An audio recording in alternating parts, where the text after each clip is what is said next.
In the last video, I talked about one method for evaluating the fit of a simple linear regression model, and that was using the regression standard error S. In this video, I'll talk about another method using something called the coefficient of determination, or more commonly just referred to as R-squared. So first of all, I'm going to set up some terminology and some notation. So here's a picture of our sale price, home sale price example, where I've got the points in our small data set, and then I've got the regression line here, and then I've also got a horizontal line, and the horizontal line is positioned at the average sale price. So the first concept I'm going to define is something called the total sum of squares, TSS, and that's the sum over the sample size I equals 1 to n of the difference between the actual y values, so actual sale prices, and the sample mean of the sale prices, which I'm denoting M subscript price. If I take those differences and then square them and sum them over the sample size, I get something called the total sum of squares. And I'm illustrating that here for this point here. This is the fifth house in the sample. Its sale price is way up here at 285,000 or thereabouts, and the mean sale price in the sample is down here at what is that, like 268,000 roughly. So the difference between those two numbers is given by this part of this equation, and then if I square that and then do the same thing for the other four houses and then add those squared differences up, I'll get the total sum of squares. And then the other thing that's on this graph is the residual sum of squares, and we defined that previously when we talked about the least squares criterion that was used to estimate the intercept and the slope to give us the estimated regression equation. And remember, that was the difference between y and y hat, or in this case price and price hat. So the price is given by where the point is, and then price hat is given by the prediction along the regression line. So these are the residuals, and if I square those and add them up, I get the residual sum of squares. Okay, so having defined those two values, TSS and RSS, now we can talk about the coefficient of determination.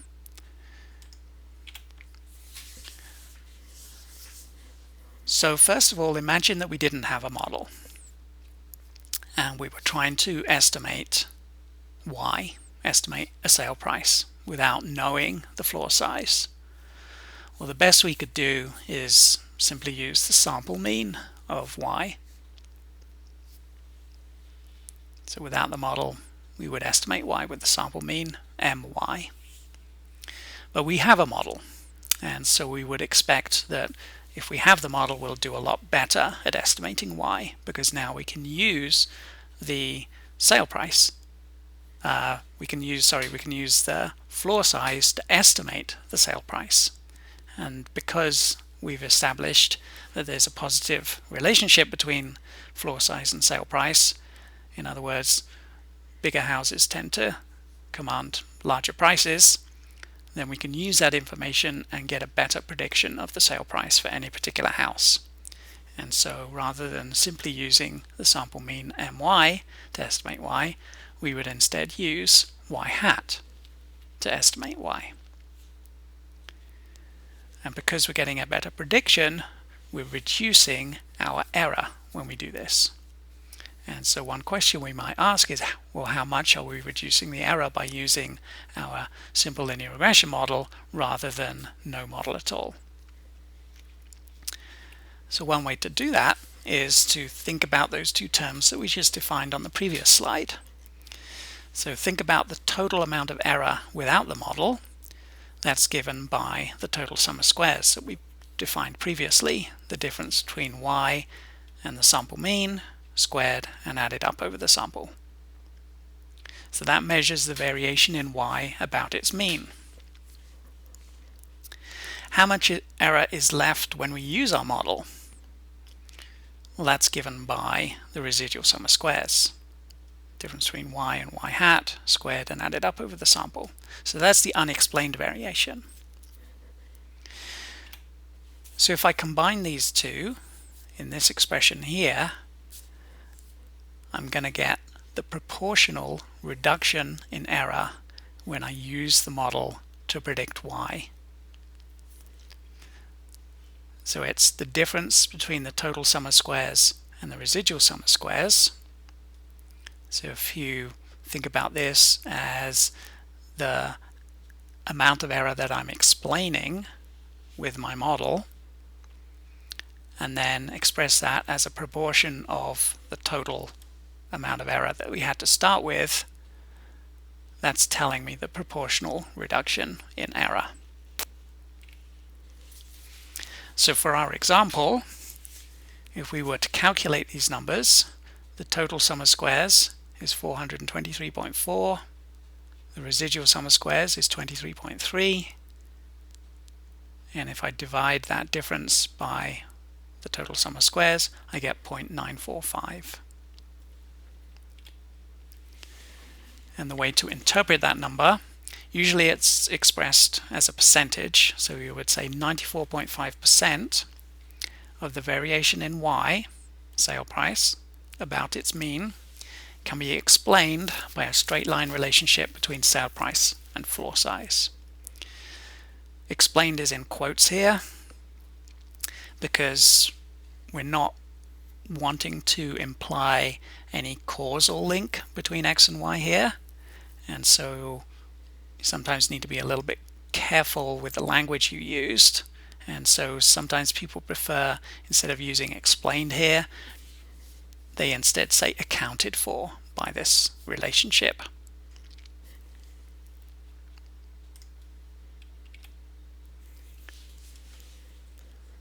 So here's the output that shows us this number.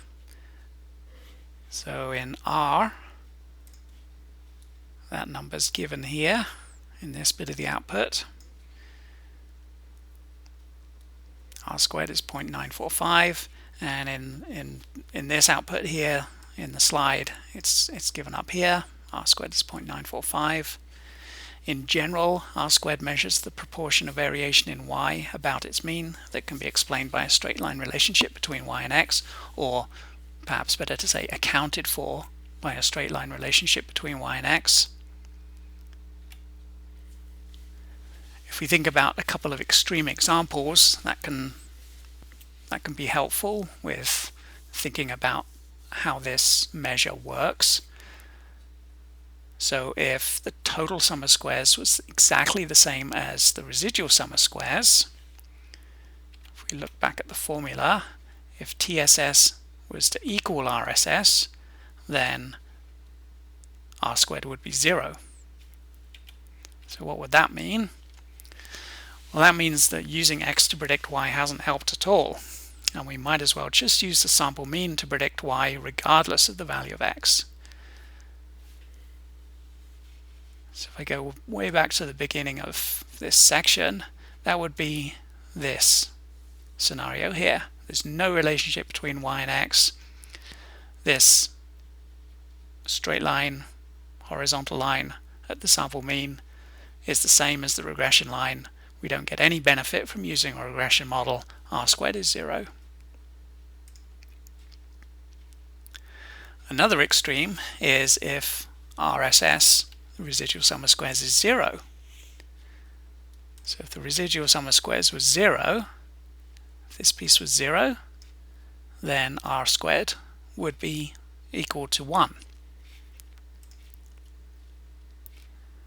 And that means that using x allows us to predict y perfectly. In other words, there's no random errors. So that would be this scenario here, down in the bottom right. points lie exactly along the line, there's no error, RSS is 0, and R² is 1. So these two extremes, they rarely occur in practice. Generally R² is in between 0 and 1, and very generally speaking, higher values of R² correspond to better fitting models. Here's a few more examples just to give you a sense of what different data patterns, the values of R² for those different data patterns. So we're ranging from very little R² up in the top right to the maximum R² at the bottom left, the bottom right. Sorry, very small values of R² in the top left down to very high values of R² in the bottom right. So going from 0.05 increasing, 0.13, 0.3, and so on, and you can see the points getting closer and closer to the line all the way up to an R² of 1.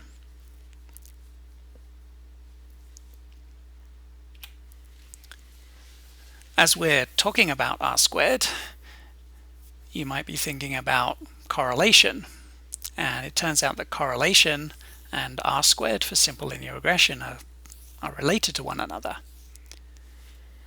So the correlation coefficient measures the strength and direction of a linear association between y and x.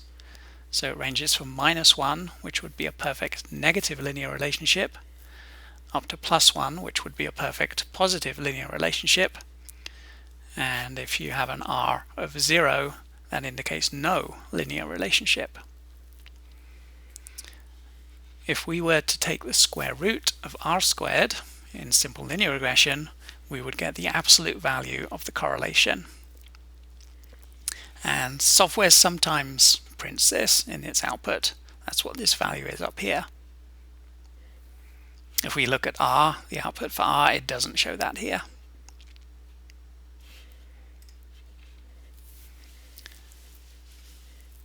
So it's useful to know about that connection between correlation and R² in simple linear regression, but it turns out that when we start thinking about multiple linear regression, which we're going to do later, when we have more than one predictor, that concept, that relationship doesn't carry over very easily, and so correlation's a much less useful concept than R², and so we're going to just focus on R² from now on.